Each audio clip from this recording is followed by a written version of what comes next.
It started when we called out to the stars, into the darkness. We felt so small, tumbling through vast emptiness while clinging to the skin of the world, and without a single reason why. We were curious, yes, but ultimately, I think we were just terribly frightened. And we were young, so very young. We were children, and like a lonely lost child, we did the only thing we could think of to make it stop. We did what we thought we had to do to make the universe make sense. We called for help. For years we scanned the sky for a sign. We sent signals to the stars in the darkness beyond. Are we alone? But the skies were quiet.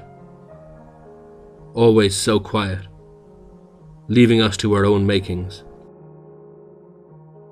But crying children never cease, and neither did we. We sent calls into every corner of space for decade after decade. We refused to believe no one was out there. They had to be. Yet, for some unknown reason, they never answered us. Everyone remembers when that changed. They think it responded to the Arecibo message from 1974. The response to the Arecibo message was received almost 3 months ago, in 2 separate parts. The first part of the message was received at the Hat Creek Radio Observatory in California. The Allen telescope array picked up what sounded like static interference that continued on for over an hour. It consisted of unintelligible screeching and buzzing sounds that continued without pause for the whole hour. The meaning of this message was never discovered, if it had one. The only thing we knew was that the signal's origin came somewhere in the Hercules constellation, near Messier 13. As soon as that signal stopped, the real message began. We made contact that day, and we were asked a question. Who is there? It came not through the radios, but as a voice. A voice inside all of our heads asked the question to all of us. I heard it, my wife heard it, the young heard it and the old heard it. Even the deaf heard it. Everyone, everywhere, heard this voice whisper that question in their heads, in every language on earth. I remember it almost too clearly. It asked in that familiar yet indescribable voice that's always there in my mind. It was like one of my own thoughts had gone rogue and had decided to speak directly to me. The world seemed to stop as everyone listened for what came next. Where are you? The heavy question seemed to linger in our minds for hours afterwards, and then for days, and then for weeks. That day changed everything. There were the doubters from the very beginning, and the holy ones who claimed that God had spoken to all of us, and that the time to repent was now. There were those who claimed they'd heard nothing, and those who'd claimed that the aliens had given them their own secret message. And, of course, there were those who truly believed that we had been contacted for the first time by an extraterrestrial race like us, one ready to communicate, ready to lead us out of the dark. We were wrong. We never made contact with alien life, at least nothing comprehensible or discernible to human understanding. The stars are vast, and in their vastness our voices had touched the ears of something truly incomprehensible, something hungry and malevolent. The voice. We realized our mistake when the ground started to groan. Beneath our feet, everywhere, the ground seemed to moan. The muffled sounds shook through the dust and dirt below us. No one knew what was causing it. At least, not until the calls started coming in. The graveyards were screaming. All at once, the dead had started screaming. Every deceased man, woman and child was turning in their graves. All the animals did so too. Every dog, every cat, everything that had ever walked this earth. The cries of ancient whales shook the seas, and the shrill screeching of birds echoed in the forests. The caskets shook, and the morgues howled.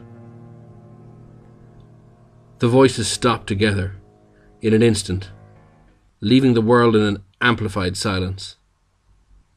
In their absence, a new sound filled the air. The voice returned. I hear you.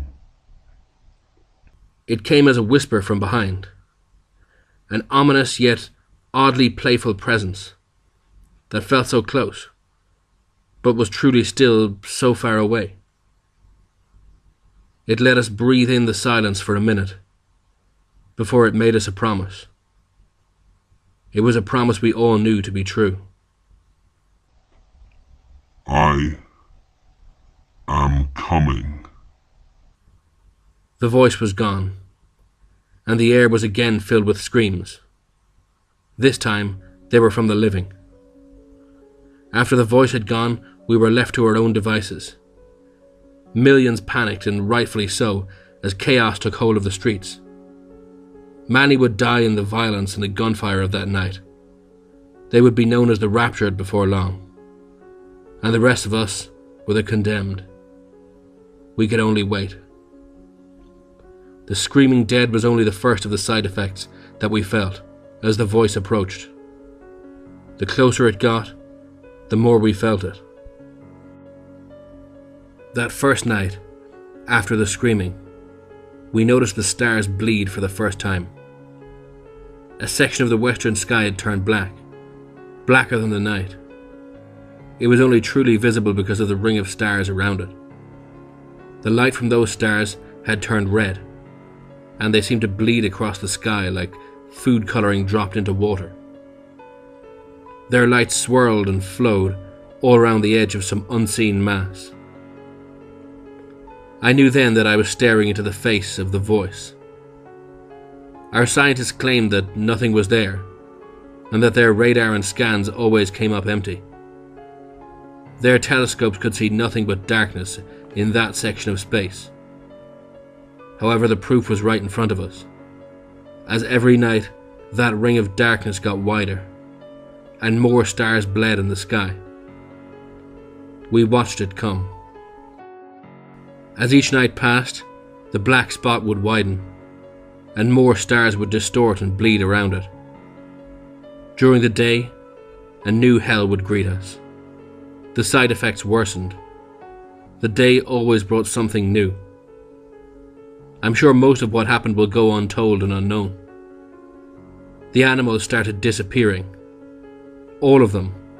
No tracks, traces or bodies were left behind. Pets would run away, some violently so. They all retreated, never to be seen again. The forests were left abandoned, the oceans empty, the air was left silent. The world left seeming empty and lonely. They left like water receding from the shore, just before the tsunami breaks. One day, about 2 weeks ago, scientists tried to talk to the voice again. They hoped perhaps to reason with it. They told it about what was happening on our world, and asked it questions. The scientists begged. It didn't speak. When asked, the voice sent a response. The next night, the skies lit up with streaks of fire. It was alight for hours, blazoned with orange and red. We didn't realize the effects until the next day, when the televisions turned to static, and the telephones refused to work. We had sat watching, as all the satellites were knocked out of the heavens. After that, reports became rumors and rumblings. Sanity a thing of the past. The air chilled and weighed us down. The voice was nearly here, and everyone felt it. It rained for a week after the satellites fell. The rain was salty and mired with an unknown filth that turned the grass black. Maybe the satellites tracked something back in with them when they hit the sky. No one knew for sure. All we know is that it fell from clouds black as charcoal that blotted out the sun like liquid ash. Darkness fell upon us for days. When the clouds went away, the skies were empty. There were no clouds, yet the sky hung low and grey. If the sun was anywhere in the sky, it never made itself known. Even it had abandoned us. Each day grew slowly darker and darker, until night and day became almost the same. Some people would claim later that they'd seen things in the dark. Creatures with gangly limbs and crooked faces, lurking in the corner of their vision. They were tall, white creatures that looked molted or rotten through their transparent skin. Appearances would last for just a second or two, before vanishing without a trace. Some believed this was the first step in the aliens' invasion, but the rest of us didn't know what to think. We just knew that it was nothing that simple or benign. They must have been hallucinations, just more madness to endure, but ultimately as harmless as anything else. As harmless as the screams of the dead, the missing animals, and the dying sky. Appearances slowly increased in duration and number. I think everyone saw them once at least, but I don't think a single person would ever guess why they were truly here. They never touched nor spoke to anyone, and they certainly never harmed anyone. Most who got good looks at them described them as mournful or sorrowful looking. Some even claimed the creatures watched over them at night, and others even claimed that it seemed as if the creatures were sorry for them. One claimed to have even seen one prostrate upon the ground, hands clasped above its head. He said it was praying for us. Prayer was no help. The churches and places of worship that had divided us for so long failed to bring hope to anyone in the end. The voice let them pray and beg for a while, but just days ago, the voice ended it all. No one questioned how, for at this point, nothing that happened surprised anyone anymore. But on the final day, all books of worship burned. Every last Bible, every Quran, everything. People rushed to their centers of faith, but found no solace. The churches and temples had suffered the same fates, if not worse. The people were left, abandoned by their greatest hopes. There were rumors of churches all over the world, with walls formed from the bodies of those who sought refuge. They were merged to the walls, stuck to them like flies in a trap. They died, still pleading for hope. But they were beyond God's help. The rest of us had learned to stop begging. We waited. The final message came. From beyond the sky, it fell upon us. The voice echoed, and it spoke the simple truth. I am here. There is a darkness beyond the horizon, the likes of which I doubt has ever been seen.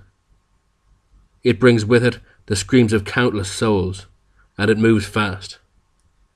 The stars are dying now, and I know they'll never be seen again. The light is dying so fast. I leave this not as a warning. No, it's far too late for that. Instead, consider this the last realization, the last humanity will ever know.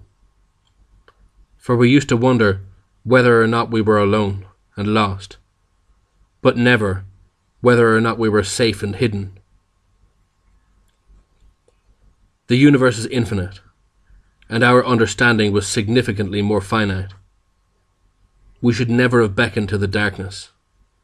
Instead, we should have clung to the light and closed our eyes every time we were turned to the void. As the final minutes approach, I hold one final truth to be certain. I now know why the skies were always so quiet.